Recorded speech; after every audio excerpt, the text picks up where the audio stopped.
starting. We're going on an adventure. In the dark. I've got to be up at like, I don't know, 6 tomorrow. That might be even later than I should wake up. But I'm going in for my inpatient for that medical study thing.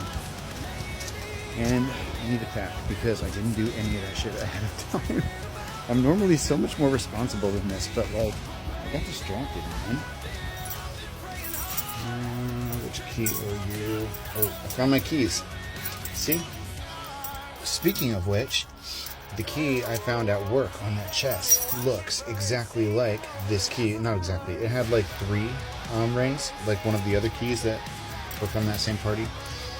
But the antique key, I thought about trying to get it. I thought about taking it home because it marked a synchronicity. It marked the synchronicity of the key shape. Where is it? Somewhere down here. I'm looking for a duffel bag or a backpack. But today, a gentleman came into my store and he said that he was looking for a key. And he held it up and it had the 3 little holes with the shaft, and then it had like this, a single, only it was like more simplistic, a single L at the end of the key, but his was broken, and otherwise it was identical to the key that was attached to that chest. So it was a good thing that I noticed it. I made the video about it because I noticed it, right? But I didn't actually take that key home with me as a memento, as a synchronistic thing. Here we go. Nope, that's not it. This one. This is the backpack we used for Niagara. It has a laptop pocket. So that's why I'm grabbing that one. Alright. Mission accomplished. No scary stuff in the basement. We're fine. But, yeah. So that gentleman needed the exact key that I noticed the other day. And this is the ripple effect. This is exactly what I'm talking about. How these moments, noticing that key, it was the only one in the whole store that fit for the lock that he needed. Like, what are the odds that I would have found it and it would have lined up with a key that just reminded me of the ones from that party? I'm probably going to go back in and find that key that looks like it. But in this situation, every other time I've taken a memento. That's the whole reason I have the key on my key ring, because it was a synchronistic event and I took a reminder. But this time I was not supposed to. I was supposed to remember that key was there so that it could help somebody else with the lock that they needed to unlock. And I guess that's indicative of the purpose, you know what I mean? This job isn't about the money. Like, yes, I need to make money, but it's more about helping people that need the help. It's about walking in my purpose. It's so much more than just a day job. And it's temporary, you know? It's not permanent, but it is right now. And I can't help but feel that this is how I'm supposed to have these people enter my life. The people that we will ripple with are brought into your life through circumstances like this. So, let's look. This one. It's right the fuck here. This is the key that has the exact same shape.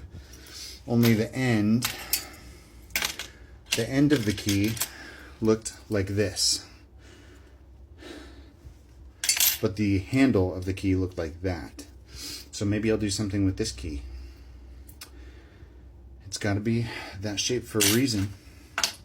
The one that we put on the lantern is this one, because it reminded me of the flower of life. This key is the one that the gentleman needed, and then this is the one that we picked to go with the lucky coin, which the coin was intended to help us with career. And we got the job that allows us to walk in our purpose immediately afterwards. It all fits together. But this entire process, it also lined things up at the medical place immediately as after the coin as well. Look, this is what it's like when my plant lights are off. I I showed when it was on, not when it was off. Will be bacon. Yeah, so this one's coming down a little bit. I need to get a more durable tape to hold them up. I just use painter's tape, but they're on a 12-hour cycle right now. So they're on a timer. Tomorrow morning they'll automatically turn on at like, I don't know, 7, 8, something like that. But now I need to pack. I'm a little stressed out. I don't think I'm going to be able to sleep. You know how I am. Every time I get excited or in anticipation about something, I can't sleep.